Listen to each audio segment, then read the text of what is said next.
So we just literally, quite literally, a few moments ago broke our news story, which is why I'm here in the Northeast. We just broke the story. It's literally going viral as I speak. If you check Twitter, of the Enroll America director in Texas. This is the Enroll America is a 501c3 group that was started with help from Kathleen Sebelius. This director was caught on tape talking to our reporter about leaking people's private personal information for political purposes. So we quite literally just broke this story a couple minutes ago. So that's why we're unfortunately just up here doing that. But I've been doing what I do in a major way for about 5 years. I started actually in college, back at Rutgers University. I was surrounded by professors who were pretty hostile to my worldview and pretty hostile to the First Amendment. So I decided to start a student newspaper. We called it the Centurion, and I would do creative video investigations, video confrontations. And one of the first video investigations we did is we decided to launch a campaign to remove Lucky Charms, the breakfast cereal, on the ground as racist against Irish people. And we actually succeeded. The university actually took the complaint seriously and told us that they would go ahead and remove Lucky Charms. We were also surrounded by a lot of professors who were obviously socialists and worse. So I had a little section in the paper where I would publish their salaries, and some of their salaries were $250,000 a year at a state university. So I would put a picture of the car that they drove, like they drove a Mercedes or a Bentley, and I would have a little section of paper. I call it "Lifestyle of the Rich and Marxist." All of these video investigations and creative things that we did were basically geared around making them live up to their own principles. So we did a couple more investigations. We did something into Planned Parenthood, but the thing that really took off was the Acorn investigation, and that was about 4 years ago. I had never intended this to turn into what it has turned into. I was really about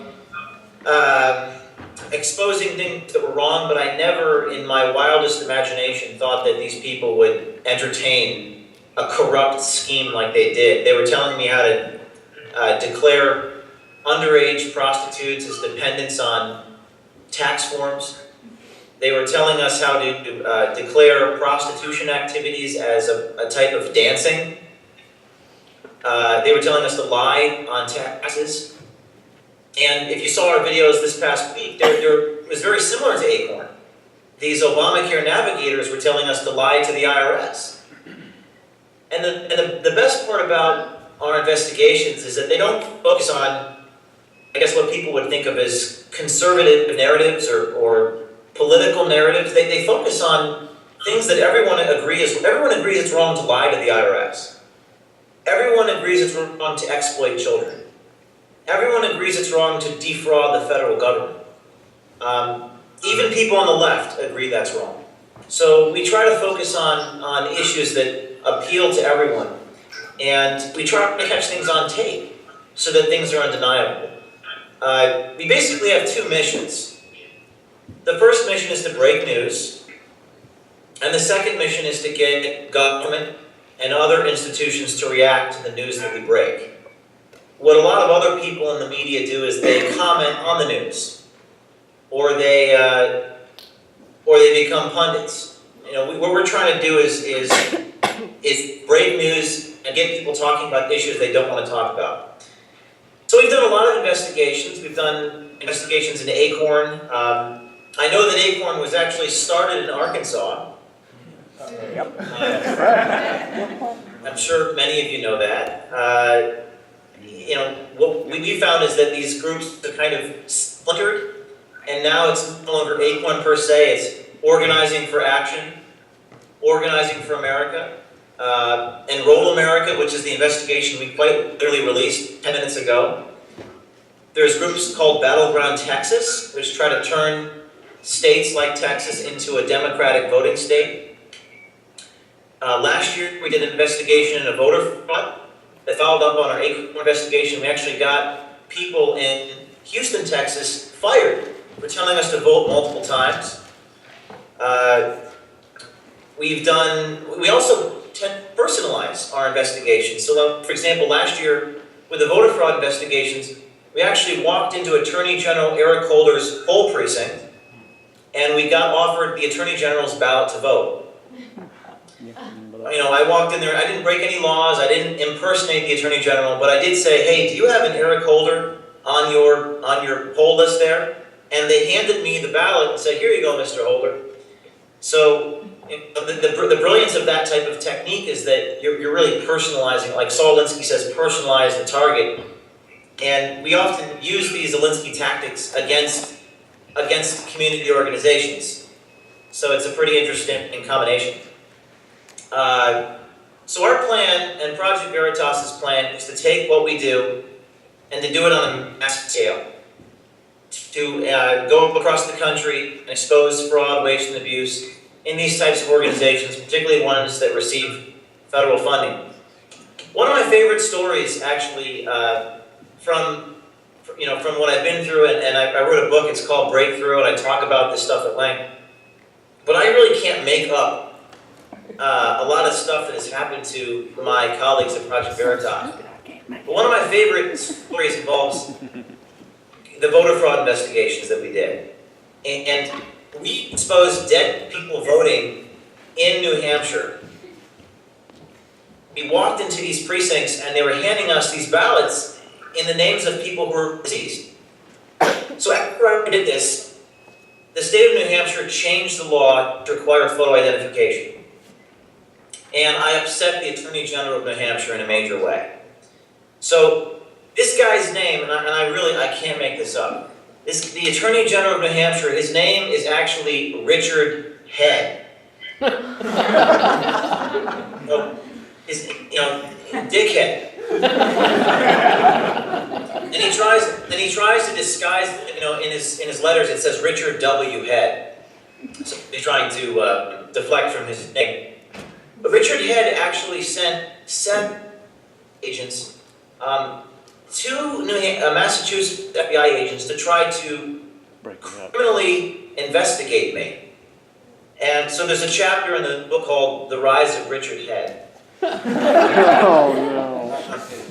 There's a lot of crazy anecdotes like that. But I think one of the reasons why people don't do what I do is because we do get into hot water. Even with Acorn sued me for violating their privacy rights by filming them. Now we argued this was unconstitutional for them to try to put me in jail for filming people in public location. We think it's perfectly moral to film Acorn employees in their offices. David Korn of Mother Jones Magazine won a Polk Journalism Award for filming Mitt Romney's comments in an undercover setting in Florida. So we lost that argument in federal court, and we admitted no liability. But one of the reasons people don't do what we do at Project Veritas is because there is a lot of liability involved. And there is a lot of, you get into hot water, you upset powerful people, they're going to come after you. I think we're sort of hopefully beyond a lot of the hardships now, and really excited about this Obamacare investigation. We think that it's going to make a major difference in public opinion. So I guess I'll just make this as interactive as possible, and that's the short of it. I could talk for a long time, but I guess if you guys had questions about Project Veritas or anything that matter, just let me know what you think of what I do, and if you wanted to direct the conversation in regards to that. All right, yeah, I have one question. So you guys seem to focus on the social welfare programs a lot. Have y'all ever thought about doing investigations into the Pentagon and all the waste and fraud that goes on over there? Yeah, that's a great question. So if Project Veritas' investigations tends to focus on welfare organizations or government organizations or left-leaning organizations. A lot of that's because of the assumption that these organizations are well-intentioned and how little scrutiny these organizations actually get. For example, these navigators are getting millions of dollars of money, and people say, well, they're low-level employees, they're incompetent, why are you focusing on these people? Well, they can be incompetent and low-level, but they're getting individually $1 million apiece. Therefore, they deserve the scrutiny that comes along with $1 million line item in the federal budget. There are a lot of very talented reporters who focus on investigating the Pentagon, who focus on investigating Stanley McChrystal, who focus on investigating Halliburton. There's actually dozens of investigative reporters who are investigating those things right now. But can you name any investigative reporters who, go into these institutions, these welfare programs, these, community organizations and expose the fraud there? Particularly when they have such an active role in our democracy right now with the healthcare signups. So if we focus on these types of organizations, it's because of the statements they make about their intentions, and they're sort of sacred cows that you're not allowed to touch. Now that being said, I do plan to focus on going after different targets as Project Veritas expands, as we have more resources. We'll be focusing on a lot more in the future. How about the Oh, I do have one. Just look at the computer. Look at the small computer right there. Yeah, okay, right here, okay. Are you guys doing any investigation on the Obamacare, the healthcare.gov website? Like recently we heard about the denial of service attack, and I've been hearing, sources here and there about the vulnerability, especially about when new users input their data, it gets stored to the database of that website and it stays there. Have you had any thoughts on that? We literally, 20 minutes ago, just broke a story. It's on YouTube. It's at this very second going viral. It involves an Enroll America director who is conspiring to release people's private information to a political action committee. And he even says things in the video like, do whatever it takes, except he uses an expletive. This guy is obviously engaged in immoral and illegal activity. He says, I can't get around our tax-exempt status to leak this information, but we got to do whatever it takes to win House District Race 50. So the video we just released is about people's private information being susceptible to being used for political purposes with Obamacare. And I encourage you all to take a look at it.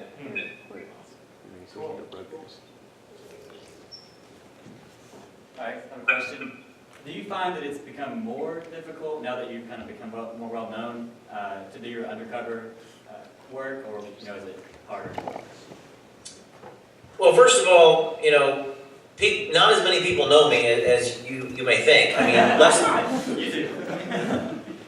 less than 1% of the American population probably pays close attention to a lot of these issues. But I wear disguises. I get makeup artists and things like that. I can do that. Also, I've transitioned my role from being someone who's in the field to basically someone who's more of like a director.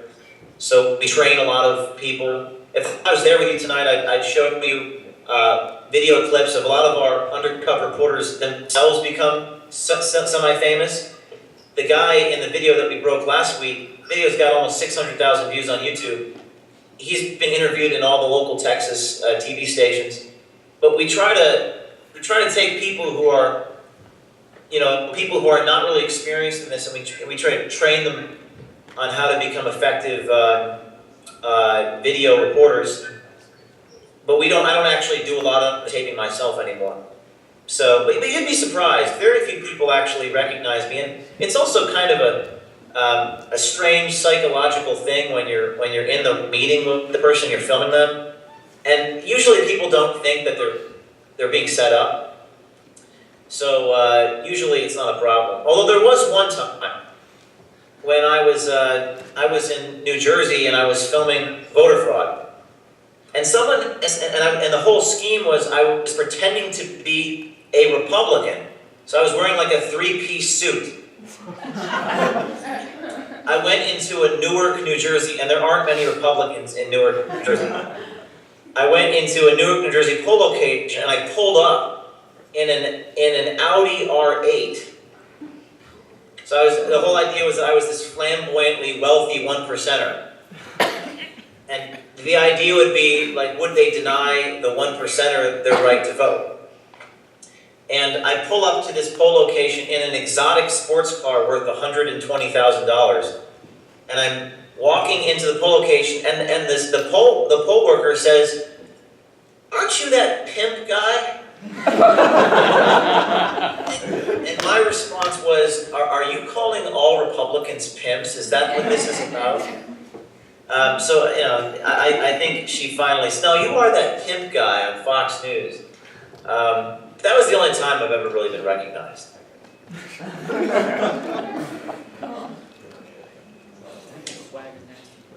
You know, feel free to ask me anything, or even, you know, make a statement.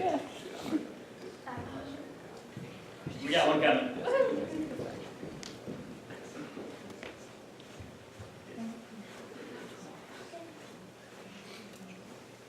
Okay, I know that you said earlier that you had, gotten yourself in the hot water before doing what you do.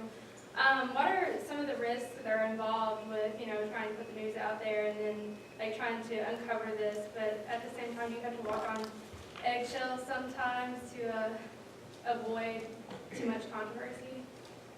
Right. Yeah, I think that's the major theme of my life. This is a personal story, and the reason why it's personal is because what the government does to you when you take them on. They have made an example out of me. For example, I was arrested 4 years ago. I walked into a federal building, and I said I was a telephone repairman.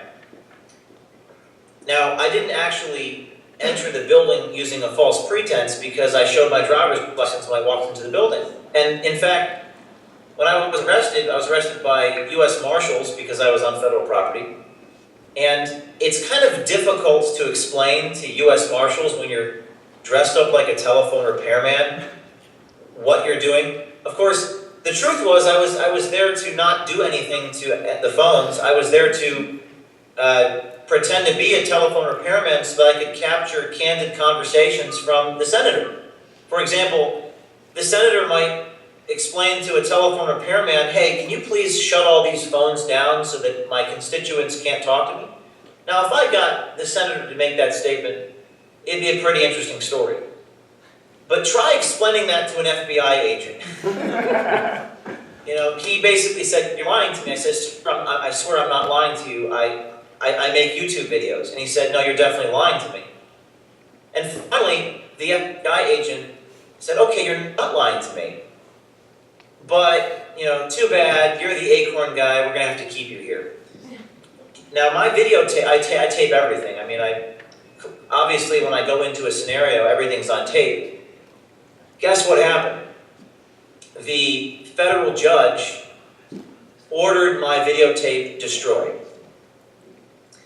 And the tape that would have cleared me of all wrongdoing was confiscated by the feds, and it was destroyed. Imagine what it must feel like to be charged with a felony and to have the videotape that would have cleared you destroyed. I mean, people talk about injustice, people talk about all these things. I mean, imagine what it must feel like to spend 3 years on federal probation for a crime you did not commit.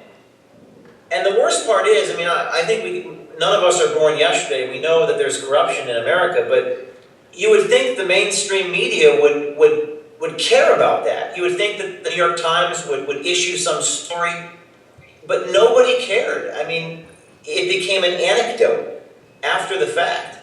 So this is in many ways like baptism by fire for me, to have lived through this in my 20s. Daniel Ellsberg is a hero. Julian Assange is to many people a hero. Bradley Manning is a hero, but I'm the worst person in the world for, walking into a federal building wearing a costume. So I think that the hard part is that there's things are kind of out of balance. And the whole Woodward and Bernstein thing from 30 years ago, everyone's still talking about Woodward and Bernstein and how great they are. But in today's America, to speak truth to power makes you an enemy of the state. It makes you someone that they want to burn at the stake, they want to put you in jail, they want to defame you.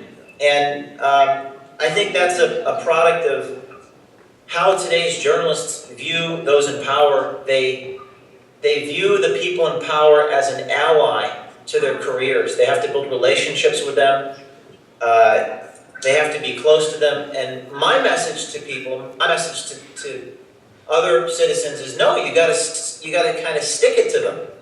You gotta kind of challenge them. And unfortunately, that message just is not well received. But the reason why it's possible, it's because now we have information technology. Now we have Twitter and YouTube. You can break it. You can honestly break a story on YouTube that will get the attention of the White House. And that was just not possible 5 or 10 years ago. It was impossible. And you can break it from anywhere. Right now I'm Skyping you from an undisclosed location in the state of New York. They have no idea where I am. And I am literally right now breaking a story that is being shared thousands of times on Facebook, and there is nothing that the United States government can do about it. They can try to shut me down, but if they do, it'll only embolden my fundraising, for one, and it'll only attract more attention to me. So I think that this is what democracy in action is all about. And unfortunately, a lot of today's journalists disagree.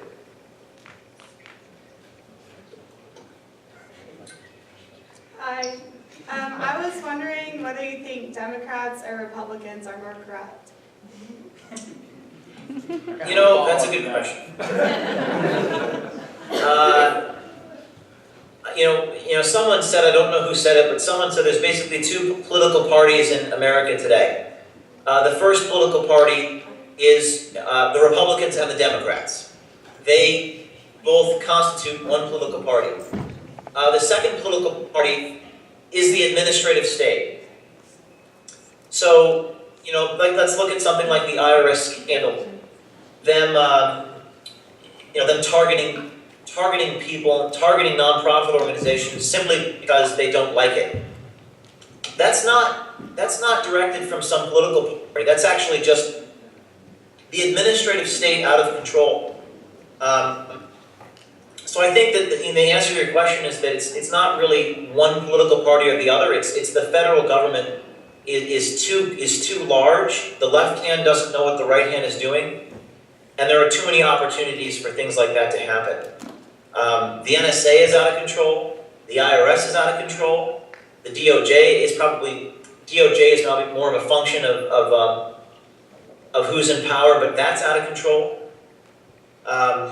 Our entitlement programs are out of control, and nobody seems to care about how much money is being spent. So I don't view myself as an enemy to the Republican Party or the Democratic Party.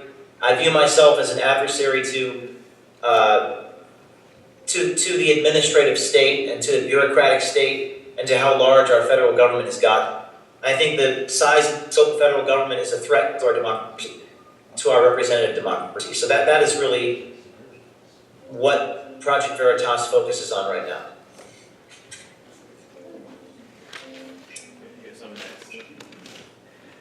Hello there. How you doing? I'm doing great. I'm Kenny Wallace of North Little Rock. I've actually done a lot of videography work myself. I have 2 YouTube accounts. One's Keep Arkansas Legal, the other's Arkansas Tea Party. To kind of follow up what the previous person asked, I've had to fight with some of the Republican leadership here, especially on the issue of amnesty. I was part of the effort to stop in-state tuition for illegal aliens here in 2005. I wrote an article recently in my blog, the Little Rock Immigration Examiner, called Find and Fire the Rhinos, where I talk about some of the problems of the GOP consulting class. And it seems like in every election, we just saw recently how they abandoned King Cuccinelli and propped up Chris Christie. My question is, how do conservative activists, do we need to start doing what you're doing within the Republican leadership? Or how else do we find a way to bypass the establishment? Because it seems like all of the Democrats and about half of the Republican Party are, in fact, care more about getting consultant dollars and looking good on TV and looking like they're doing something. But there are a handful of people with an R next to their name who are attempting to actually fix this country.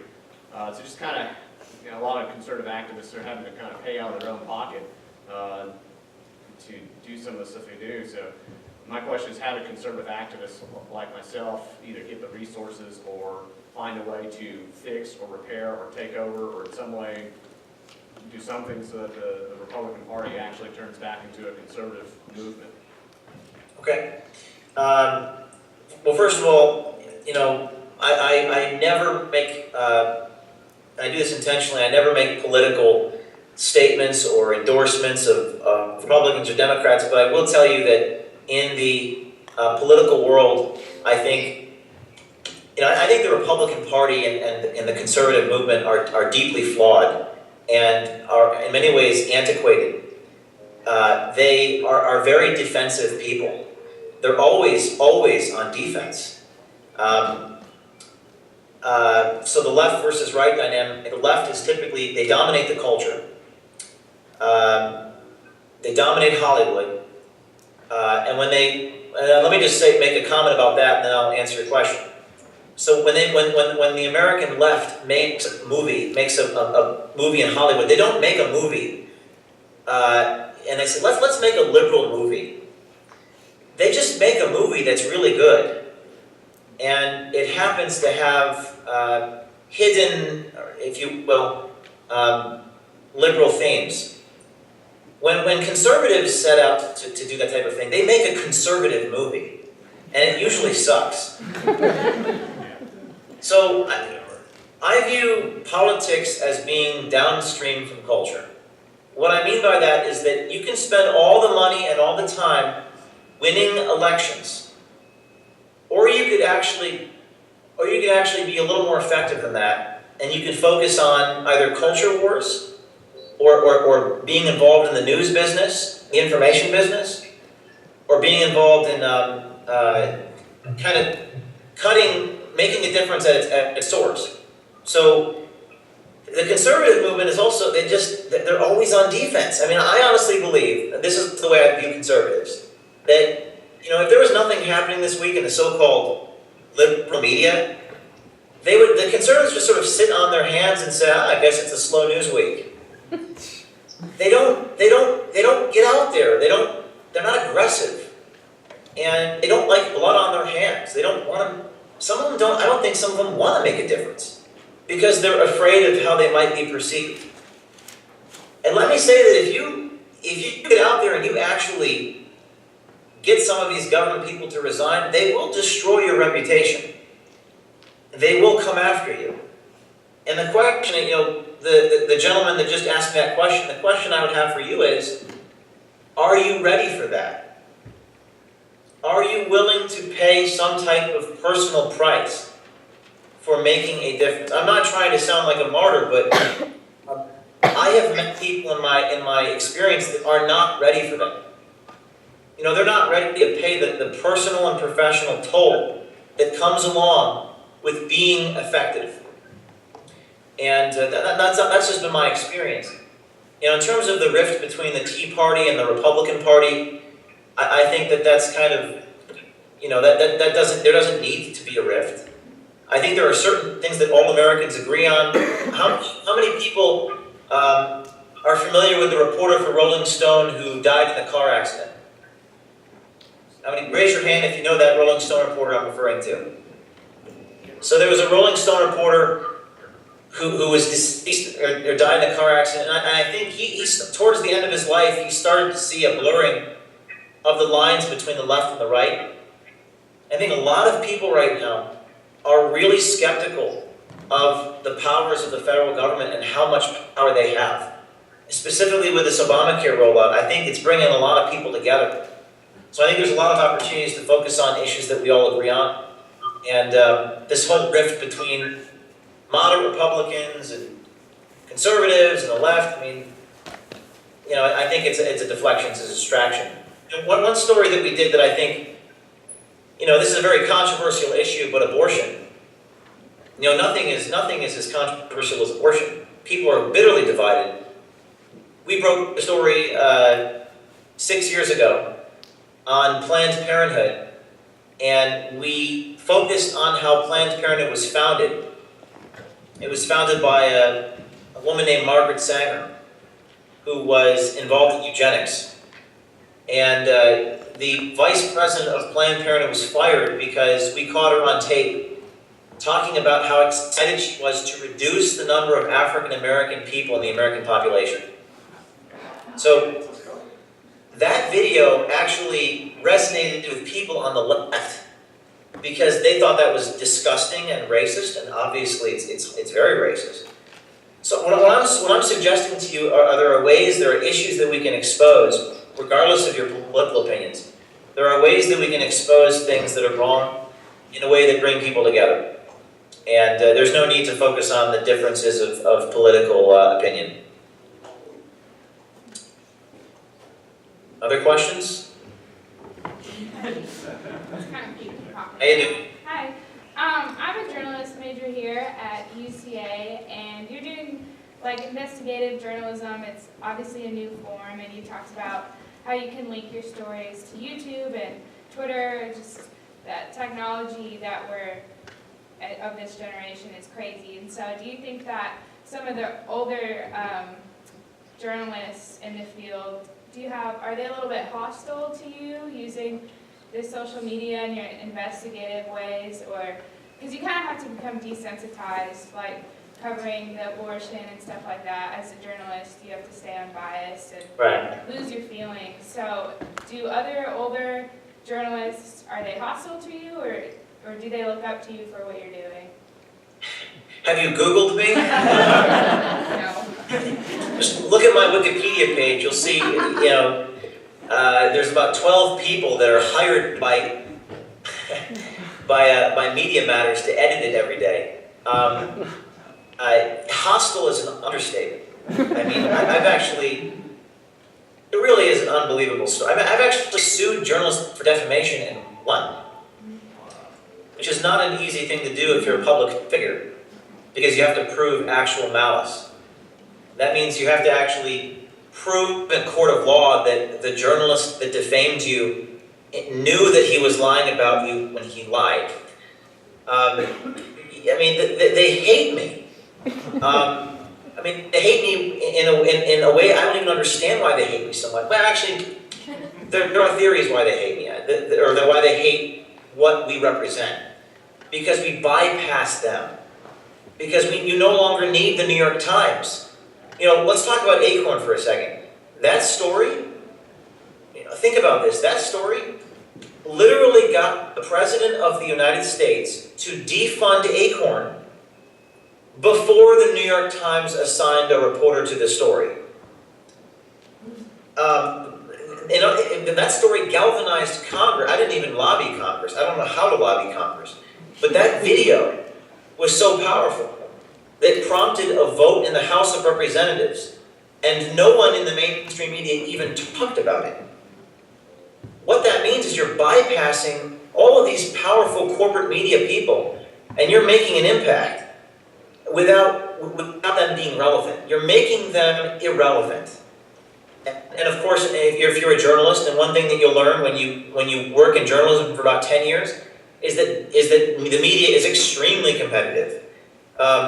You know, if I give my story to one reporter, all the other reporters are angry at me that I didn't give it to them. And you know, you'd think that people are sort of all in this together, we're all about fighting fraud together. No, they're all about getting the scoop. So it's about competition. It's about being relevant. And what this citizen journalism movement is about is it's about making them dinosaurs. Look at someone like Matt Drudge. The Drudge Report is one of the highest traffic websites in the world.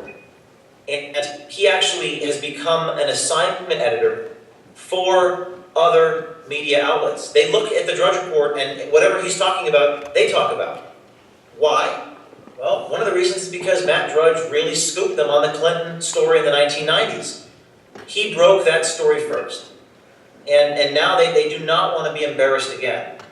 So, you know, they view us as their enemies. I don't think we are, but as long as we break story that they are unwilling to talk about, we will continue to be their competitors. And I would also encourage, you know, any prospective journalist in the audience, don't go to journalism school.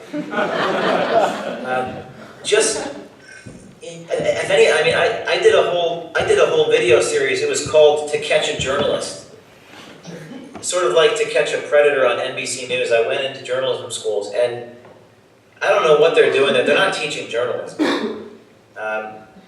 To be a journalist today, going back to Michael Hastings, the guy who died in a car accident. You know, one of the things he said is that to be a journalist today, you have to be in the wilderness. You have to be independent. You have to operate outside of. Michael Hastings couldn't even write his stories for Newsweek. They would spike his stories. They would hold him captive. They would edit his stories. They would package his stories. And if you want to be an investigative reporter, you've got to operate outside of their environment. You have to be totally independent. In this day and age, you have to be independent to be a journalist. So if you're going to go to journalism school and, you know, write for the Associated Press, good luck being the next Woodward and Bernstein. It's not going to happen. You know, to be the next Woodward and Bernstein, you're going to have to, I don't know, start your own foundation, become a blogger, utilize YouTube to your advantage. You have to operate in the wilderness, as Michael Hastings put it, and he was right. And that's unfortunate that he died when he did.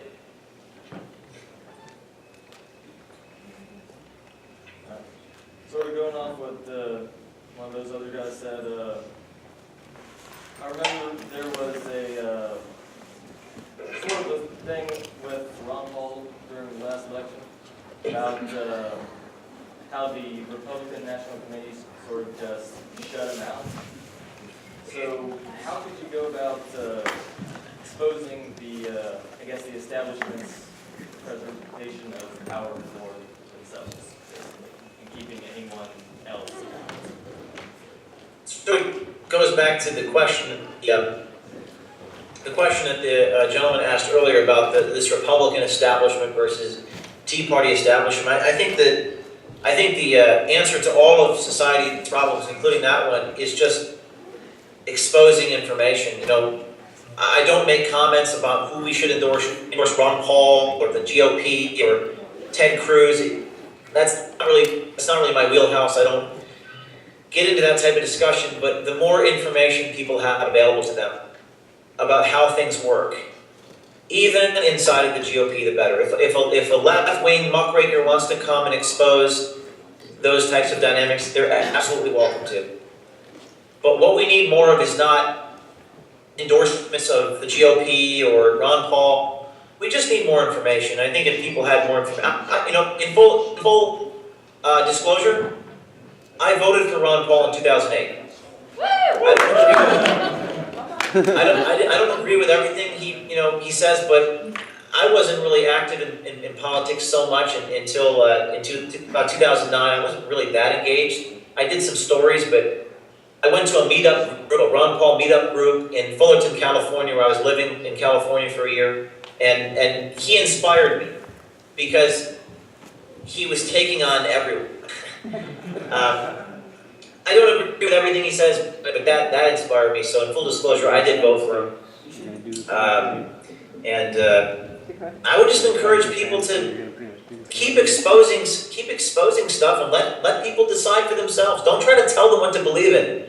Just show them the information and let people make up their own minds.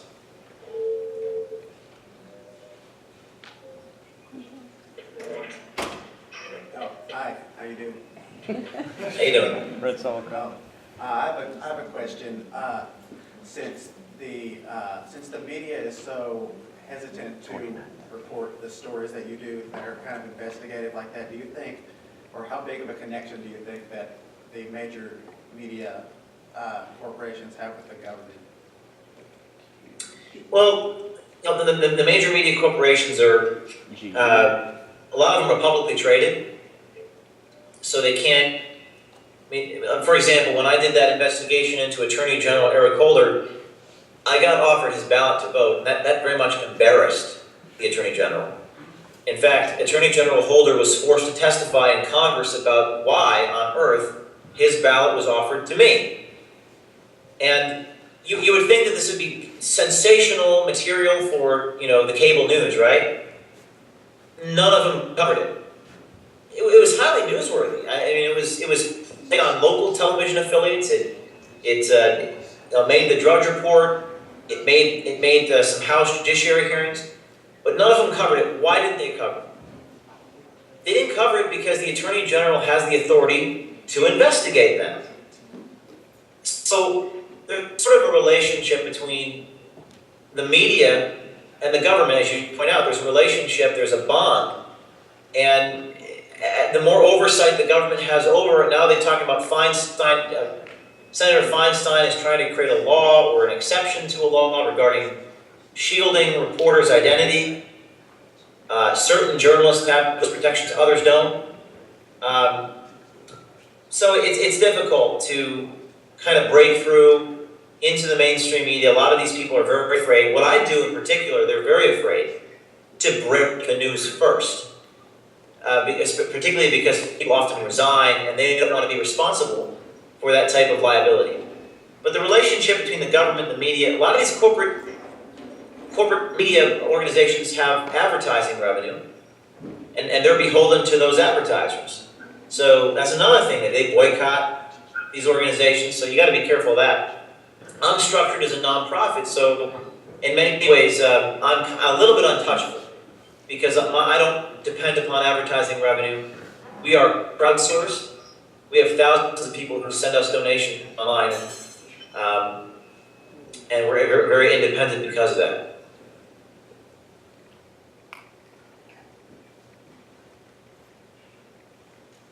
Hi. How you doing? Doing great. Now, you've had a lot of opportunities to go into organizations and uncover hidden agendas and a lack of transparency. Is that part of our culture as Americans, that we have organizations that don't reveal their true intentions, or is that part of our culture to behave like that, or is that just the aberration? That's a good question. Is this a pattern? Does it reveal something more about? I think the short answer is it's human nature. People behaving badly, people not being virtuous, but a lot of it is the size and scope of the federal government, and I think that American culture has degraded. I hate to use this phrase, but I think people are, greedier than ever. Even this recent expose of the Obamacare navigators, did you notice how in that video they were telling you how to defraud the federal government? They're working for the federal government, and they're telling you how to defraud the federal government. And the people that they're speaking to, my reporters, are posing as people who have money. So the welfare agencies are not trying to help out the little guy. In fact, they're actually hurting the little guy by telling people who have money not to declare it. That's a really bizarre, bizarre thing. And we're catching these social organizations doing this. So I think that whether or not we change people and change people's attitudes, I think they might be afraid of getting caught. And maybe we'll improve the overall ethics of society. Or maybe people will be compelled to do the right thing, but I think we are making a difference. I think we are improving things a little bit because I think people are on the lookout now. People, what about that guy with the camera? Maybe he'll catch you. I thought it was Yeah, I just thought it was amazing that the navigators are funded through grants. They're not employees, so they don't have any accountability of what they do. They just got the money, and that's already a done deal. You know, there's no accountability for them once they got their pay. Well, some of them are no longer employees, they've been fired. But is there any accountability? No. There's no accountability, there's no transparency. I'm, quite honestly, I don't think that the oversight committee or the inspector general, they're all worthless. They don't do anything anymore. And unfortunately, this is the last remaining refuge of our democratic republic. I truly believe that, otherwise I wouldn't be doing it, is to do watchdog journalism. That's the last remaining check on the government is to do reporting. And I hope, I hope we could change people's behavior over time. Thank you. Thank you. I can't see how many people are standing there, so just keep on coming up. Hey, Jay. How you doing? I was curious, what books are you reading right now, and what are a few books that you would recommend as must-reads? So everyone needs to obviously read Saul Alinsky's Rules for Radicals, if you haven't already. Another great book that kind of goes into the methodology behind our undercover reporting is there's a book by Tom Wolfe. It's called Mowing the Flag Catchers. So there's, read Rules for Radicals. And by the way, if all of the people in the audience, I know there are probably people in the audience who don't like Saul Alinsky. And, I would suggest that you read that book because he's not as much of an ideologue as he's made out to be. He's really more of a guy who focuses on tactics. And if you can adopt some of those tactics to whatever you're trying to do in life, maybe it's organizing people for action or investigative reporting or whatever it is you want to do, I think that book is something that you should take to heart. And of course, you have to read Breakthrough by James O'Keefe. It's a New York Times bestseller, and I might add that I didn't make a lot of money on the book. It's my first book, but it reads more like a thriller novel than your typical political book. It starts off with me in federal prison, and it kind of runs through all the crazy stories of the things I've been through, and it's quite entertaining. It's gotten good reviews, so I hope you all would read that. Hi. I've got a question. In your investigations, have you noticed different levels of corruption within, like, the state governments that are competing with one another, in the federal government? Like, have you noticed a difference or no? Clarify, the state governments competing against other states, or? Yes, competing against one another, all 50 states, and then there's only one federal government. Have you noticed a difference in the levels of corruption between the two? Well, I definitely think there's less accountability on the state level, and there's less reporting done in state capitals. Like, some of these news bureaus have actually chopped all their reporters off of their staff and the papers. Some of these hearings, nobody even goes to them. So we have a press corps that likes to focus on the president, likes to focus on what's happening in the White House today. You have like 50 reporters aiming their microphone at the president's podium. How many microphones are in Little Rock, Arkansas right now? Attending all of your meetings, maybe one, maybe two. And I'm sure there are actually a number of patriotic bloggers in the state doing these things, but there's very, very little accountability on the state level. And actually, it's a great question.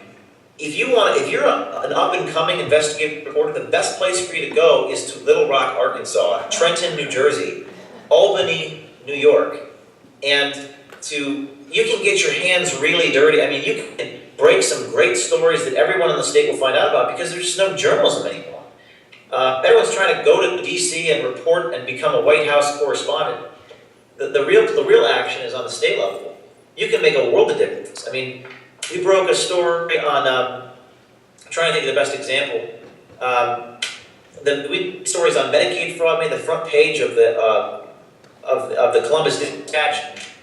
Our story on dead people voting in New Hampshire made the front page. It dominated the headlines for a month in New Hampshire. And you can really, really make an impact. So I would encourage you guys to, if you're interested in any type of social change or reporting, I would focus on the state level, to be honest. There's a meeting regarding Obamacare tomorrow at 1 at the Arkansas State Capitol MAC building. And by the way, there's no cameras in that room either. No, really, there's no cameras there, except possibly me. I'll probably be the only one recording there. But that's just an example of what he's talking about.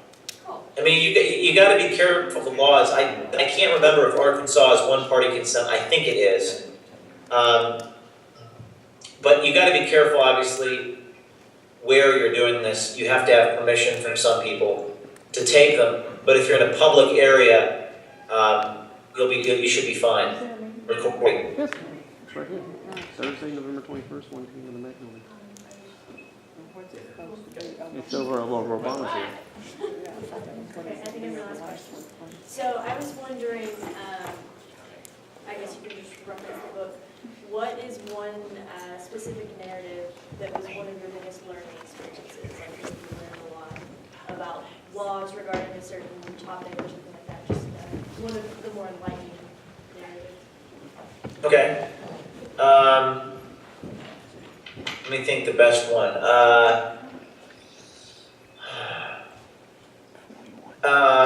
There's so many of interesting experiences. I think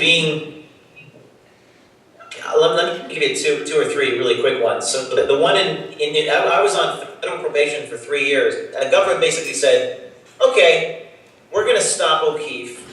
We're going to basically castrate him. My lawyer actually said to me, my criminal defense lawyer said, James, this is his words, experience. He said, James, they got you by the balls. He said, you're done. I was actually said, people said, you are finished. And I guess I could have given up, and how are you supposed to make a difference when you're under like house arrest? The odds were stacked against me. I had no money.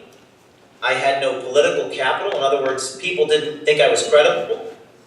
I was a convicted criminal. Granted, it was a misdemeanor. I didn't even commit, frankly. But what I did is I started sending cameras out to other people, and I would get on Skype, like I am in front of you right now, and I would teach them how to use the camera. I would script the conversation so that they could go undercover. I would do whatever it takes. The most important lesson I've learned in my career is that tactics means doing what you can with the resources that are available to you. It does not take a lot to do what we do. It doesn't take a lot of money, although now I have an organization. I try to pay the journalists that I work with, and I try to sustain a movement, but it doesn't take a lot to do what we do. What it really takes is creativity and a willingness to take these people on. So I think going through that 3 years of probation was a really tough lesson for me. Having the media basically, put my mugshot on the front page of the New York Times, having a judge destroy my evidence, and so here's the best part. I'm on probation, I'm living in New Jersey, I can't even leave without permission. To make things even more embarrassing for me, the judge in my case sentenced me to live with my parents. Said, you must live with actually the judge said, James, you're very talented, but to teach you a lesson, I'm going to make you live with your parents. What is that all about? And actually, I broke a story on the New Jersey Education Association while stuck in New Jersey, and Governor Chris Christie actually gave a speech for 5 minutes, and he talked about how great it was. He says, everyone needs to watch this James O'Keefe video. So I sent that to my probation officer. And I said, what do you think of that? And he must have been thinking to himself, I can't believe it. I mean, imagine what the Attorney General must have felt like when a kid in his 20s on federal probation who can't leave the state of New Jersey is forcing you to testify in Congress about why your ballot was offered to somebody else. I think I think the lesson is that, basically never give up, be creative, use the resources that you have at your disposal. Don't make excuses about what you can accomplish, even though you don't have access to the New York Times. You guys might feel hopeless. You guys might feel like nothing I do matters. But the story of Project Veritas is a story of hope that you can make a difference, and you can make an impact with very little. Is that all the Any other questions? No. Hey, James, Greg Casey with the Arkansas Policy Foundation. Thank you for taking your time to speak to us today, and we hope to have you down here soon. We'd love to see you in person. Absolutely. I very much apologize. I couldn't make it in person today because of the story, but I will come to meet you guys, and we'll set something up so that we can do a book signing and come down and do this again very soon. Thank you, James.